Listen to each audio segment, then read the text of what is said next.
경상남도 거창군 거창읍에 학교의 교훈이 빛과 소금인 거창고등학교가 있습니다.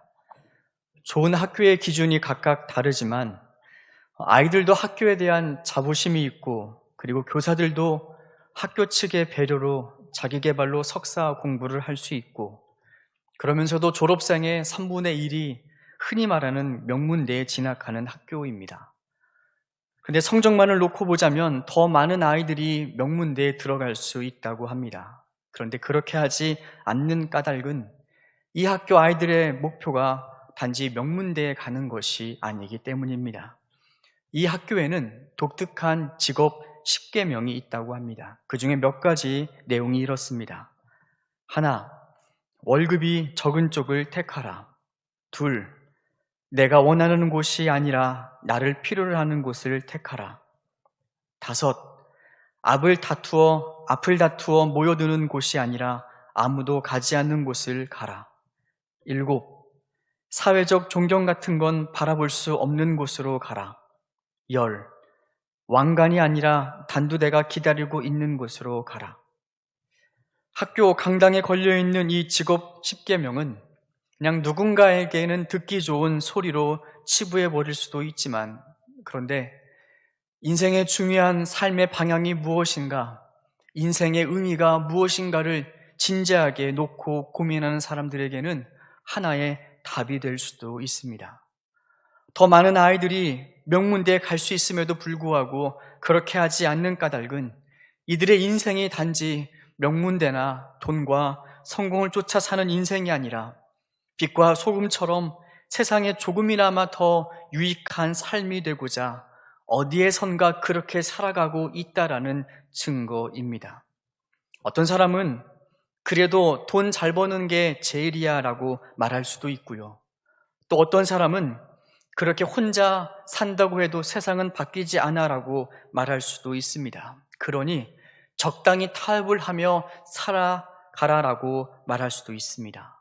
그런데 그것은 이 땅을 살고자, 이 땅만 살고자 계획하는 사람들의 계산입니다. 그들은 하나님을 모릅니다. 하나님이 계시다는 것과 우리가 장차 죽고 난 다음에 천국에 간다는 것과, 그리고 그 천국에서 주의 얼굴을 마주대하며 산다라는 사실을 모르기 때문에 그렇게 말을 하는 것입니다. 그것을 모른 채 짧은 세상을 사는 동안에 눈에 보이는 열매만 거두려다 보니까 그런 사람들의 삶에는 조급함이 많고, 그리고 정도로 나아가지 못하고 항상 삶에는 반칙이 많은 것입니다.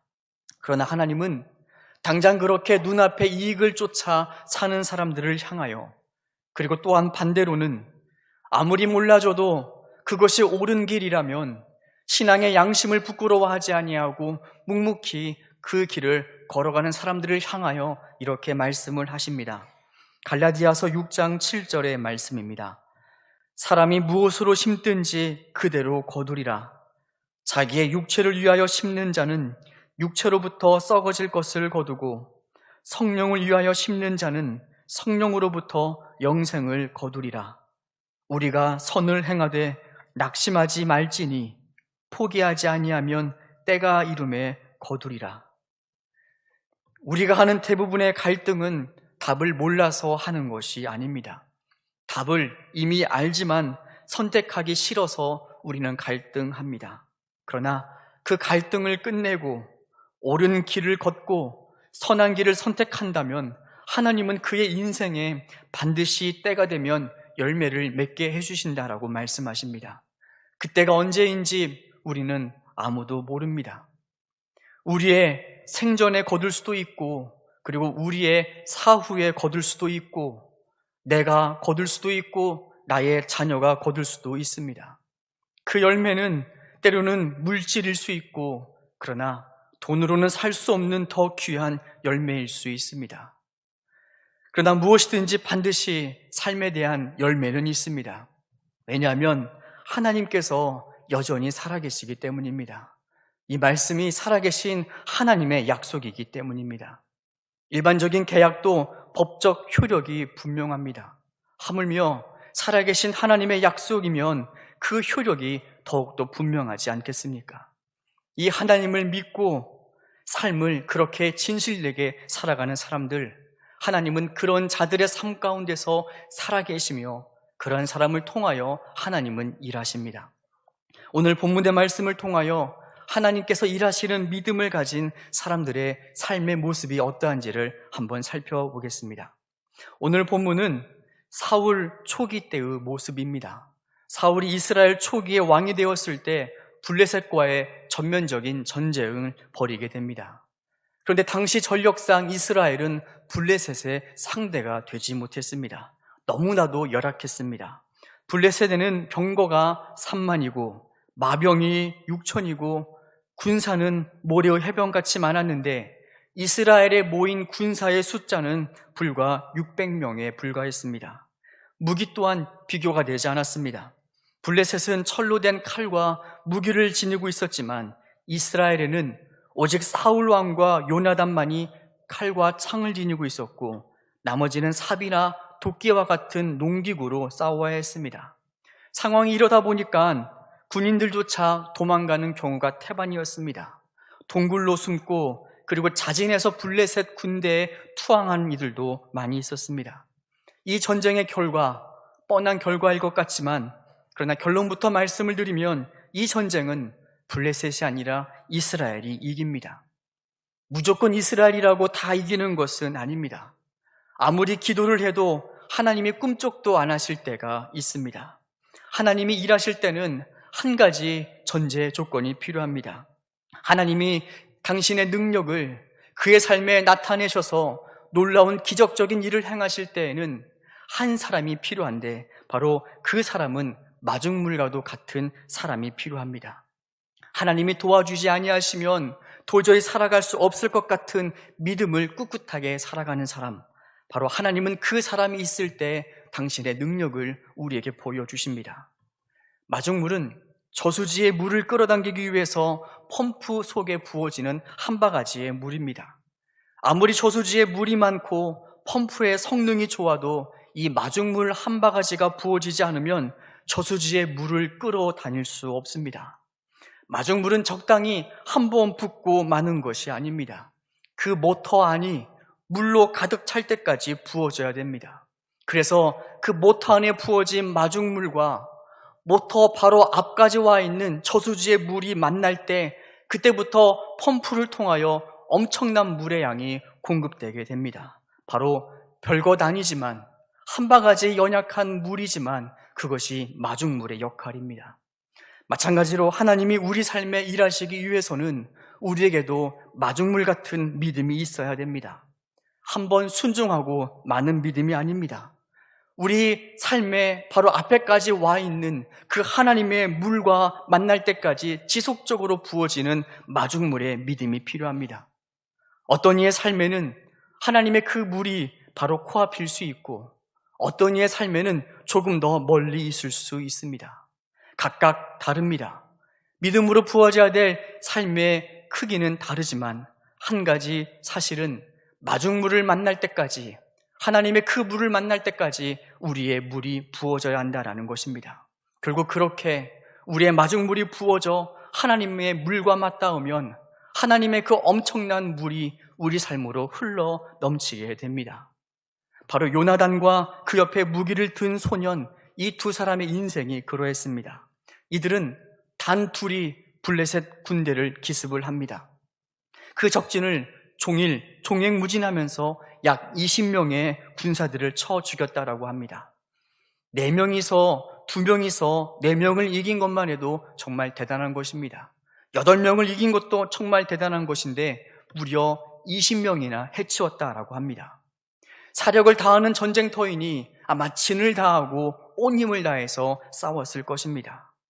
그런데 한번 생각을 해보면 병거가 3만이고 마병이 6천이고 군사가 해변에 모래같이 많은 블레셋 군사 중에 20명을 해치웠다는 것이 무슨 의미가 있을까요?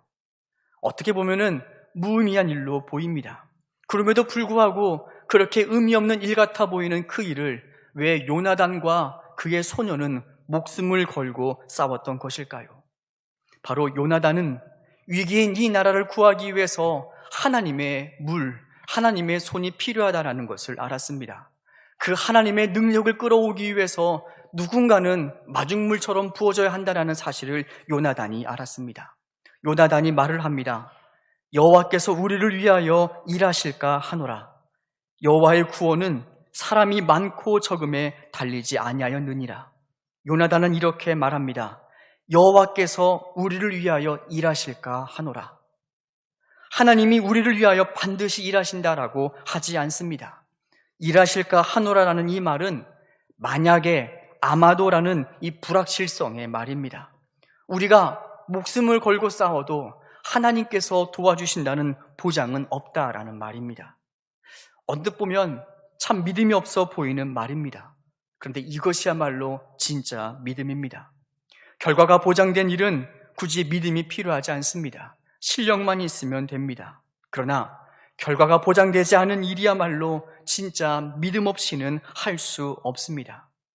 하나님이 우리를 위하여 같이 싸워 주실지는 모르지만, 그러나 이 일은 우리가 해야 하는 일이기 때문에 거기에서 자신의 인생을 마중물로 부어내는 것, 하나님의 그 크신 능력이 이 나라와 나의 삶에 필요하기 때문에 설령 내 인생 하나만으로는 부족할 수 있지만, 그러나 결과에 연연하지 않고 끝까지 마중물처럼 자신의 인생을 부어내는 것이야말로 진짜 믿음입니다. 하나님은 요나단과 그의 소년이 죽을 고비를 다하며 사력을 다하는 싸움을 지켜만 보십니다. 2명을 해치웠을 때도 하나님은 잠잠하십니다. 4명을 해치웠을 때, 8명을 해치웠을 때, 그때도 하나님은 나서지 않으십니다. 그리고 어느 순간 20명을 해치우고 그들의 마중물이 가득 차올랐을 때, 그때부터는 하나님이 일하십니다. 하나님이 그 당신의 능력을 그들에게 퍼부어 주십니다. 하나님의 능력의 물이 그의 삶 속에 임하니까 갑자기 놀라운 역전의 순간이 찾아옵니다. 블레셋 군대들에게는 두려움이 생겨납니다. 하나님께서 두려운 마음을 주시니까 제대로 싸울 수가 없습니다.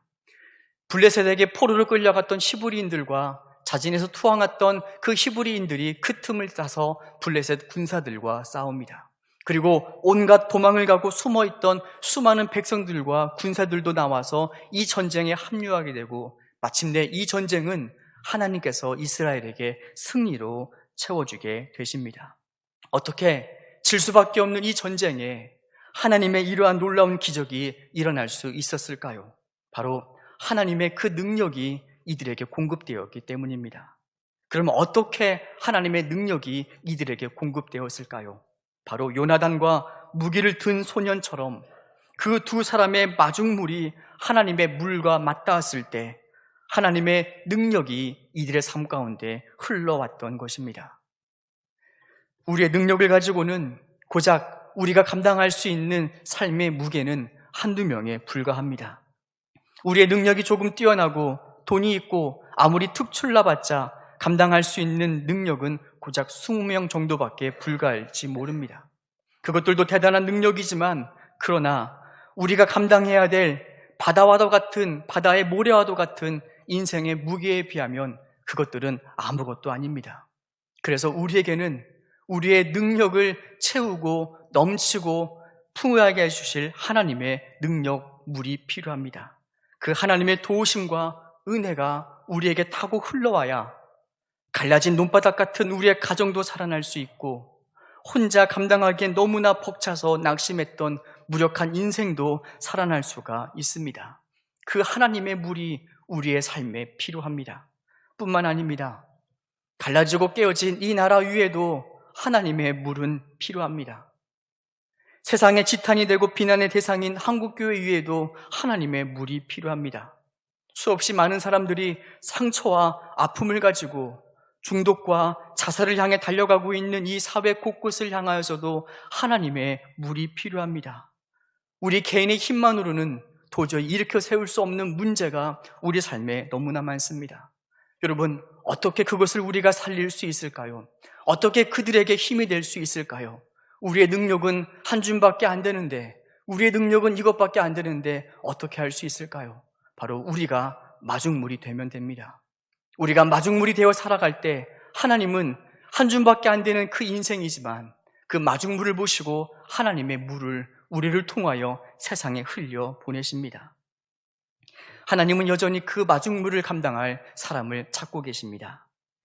20세기 초 일본에 나가오 마키라는 목사님이 계셨습니다. 그는 안수를 받고 어디에서 개척할지 일본 지도를 펴놓고 기도하는 중에 한 명도 크리스천이 없는 일본의 한 북부 지방을 택하게 됩니다. 그리고 그곳에서 교회를 개척하십니다. 교회를 개척하셨는데 무려 5년이 지나도록 한 명도 그의 교회에는 신자가 등록하지 않았습니다. 우리 같으면 진작에 다른 곳으로 교회를 옮겼거나 이 목회의 길은 내 사명이 아닌가 보다 하고 포기했을 텐데 그 목사님은 하나님이 자신을 부르신다는 것도 의심하지 않았고 하나님이 나를 이곳으로 보내셨다는 것도 의심하지 않고 무려 5년이나 그곳에서 묵묵하게 목회를 하셨던 것입니다. 그러던 어느 날 저녁 예배 시간에 한 젊은이가 찾아옵니다. 이 젊은이는 사생아로서 어릴 때부터 수없이 많은 상처와 차별을 받고 살아왔던 젊은이였습니다. 그런데 그렇게 아픔이 많은 그의 삶에 희망을 발견합니다. 바로 복음을 접하고 그는 신학교에 입학하였지만 얼마 지나지 않아 폐결핵이 발병하여서 학교로부터 강제 휴학 처분을 당합니다. 그러다 보니까 교회로부터도 출입금지를 당합니다.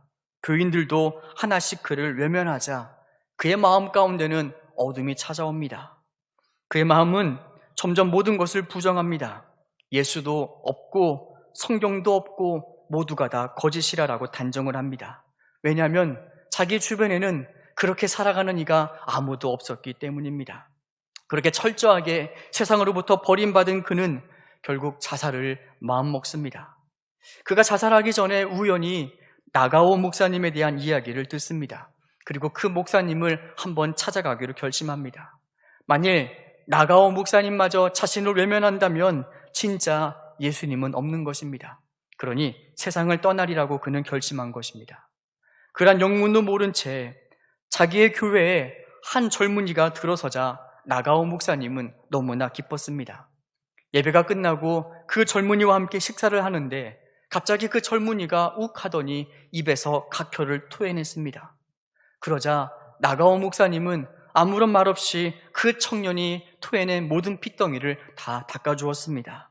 뿐만 아니라 상도 다시 차려왔습니다. 청년은 그 나가오 목사님의 모습을 통하여 살아계시는 예수님의 사랑을 접합니다.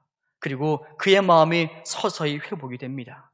이 청년이 훗날 일본의 작은 예수라 불리는 도요히코 목사님이십니다.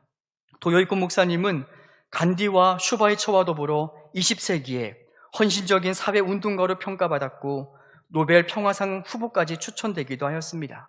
특히 지진과 전쟁의 패전으로 인해 고통받았던 수많은 일본의 빈민가 어린이들의 고아와 가난한 자들의 아버지로 살아갔던 사람입니다.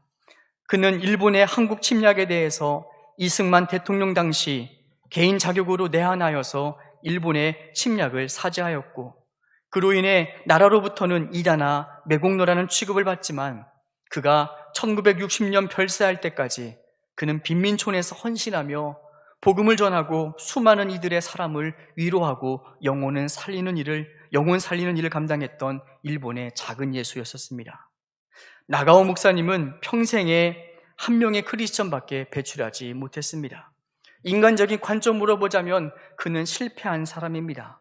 그러나 세상의 시선에 연연해하지 아니하고 묵묵히 하나님께서 맡겨진 마중물의 인생으로 서서히 자신의 삶을 하나님께 부어드릴 때 비록 그는 삶의 열매를 자신이 거두지는 못했지만 그 삶의 열매를 도요히코 목사님이라는 사람을 통하여 더욱더 풍성하게 맺게 된 것입니다. 사도 바울 역시 마찬가지입니다. 그는 로마의 복음화라는 큰 뜻을 가지고 로마로 건너갑니다. 근데 그토록 기대했던 로마의 복음화는 일어나지 않습니다. 그는 사역의 열매를 그곳에서 보지 못합니다. 그가 참수형을 당하기까지 그가 했던 일이라고는 고작 몇 사람에게 복음을 전한 것과 그리고 믿고 있는 그 사람들이 순교를 당했던 것, 그것이 그가 봤던 전부였었습니다. 인간적인 관점으로 보자면 사도 바울도 실패한 사람입니다. 그러나 그의 사후에 놀라운 일이 벌어집니다. 그가 참수당한 지 300년이 지난 후에 그가 로마에 뿌렸던 그 복음은 살아나서 로마가 기독교 제국이 되게 됩니다. 뿐만 아니라 그 복음은 로마에 그치는 것이 아니라 로마가 만들어 놓은 문명과 영향력을 타고 유럽으로 건너가게 되었고 미국으로 건너가게 되었고 그리고 마침내 우리나라에까지 이르게 된 것입니다.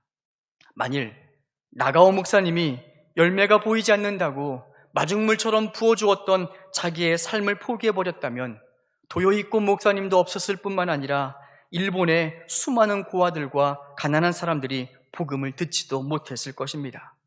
만일 사도 바울이 열매가 보이지 않는다고 자신의 마중물 같은 삶을 포기했다면 아무도 그가 전하는 복음을 믿지 않았을 것이고 그의 이야기도 성경에 기록되지 않았을 것입니다. 우리는 종종 마중물처럼 부어지다가도 포기할 때가 있습니다. 이렇게 수고한다고 하면 나만 손해보는데 어떡하지? 내가 이렇게 산다고 바뀌는 것이 있나 하면 마음이 조급해지고 나만 손해보는 것 같습니다. 어쩌면 우리가 하나님께 주시는 그 말씀 하나를 지키고자 마중물처럼 우리 인생을 살아가게 될 때 우리는 정말 손해만 보게 될지도 모릅니다.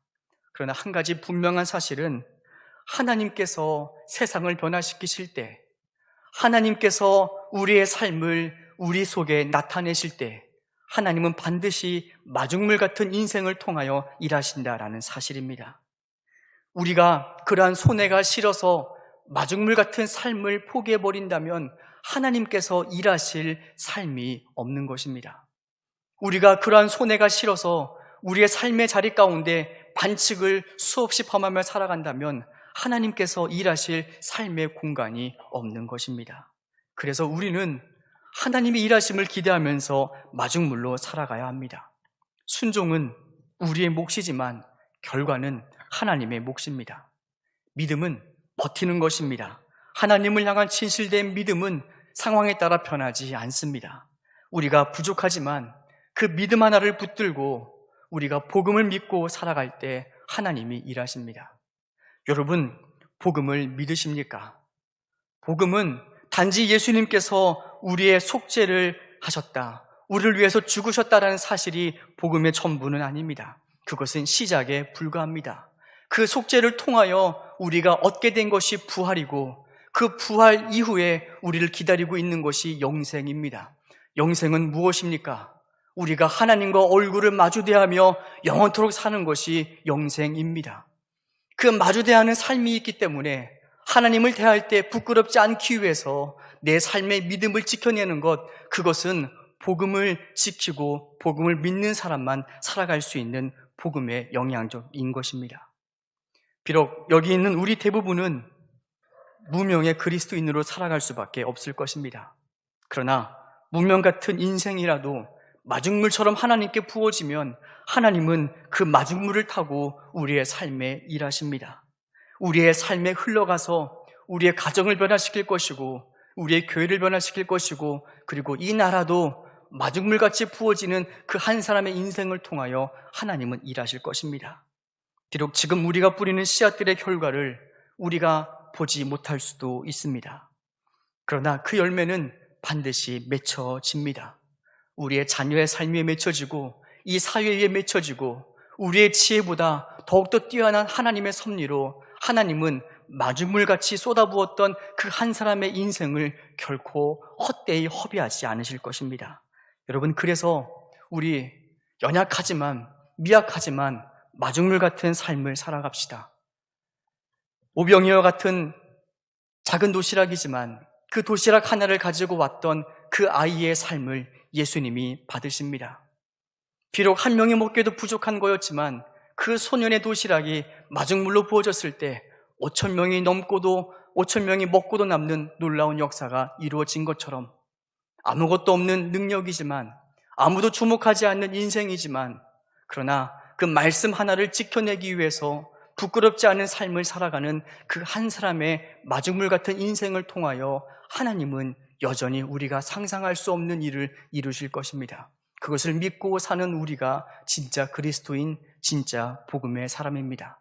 우리 모두가 그런 사람 되었으면 좋겠습니다. 기도하겠습니다. 하나님, 우리는 믿습니다.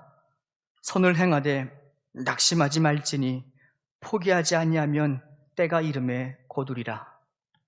우리의 이 인내를 누가 주목할까요?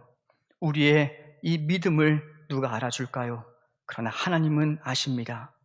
연약한 마중물 같은 믿음이지만 이 믿음이 하나님의 물과 만날 때 놀라운 변화가 시작된다는 것을 잊지 않고 묵묵하게 그 인생을 살아갈 수 있는 우리 모두가 되게 하여 주옵소서. 예수님의 이름으로 기도드립니다. 아멘.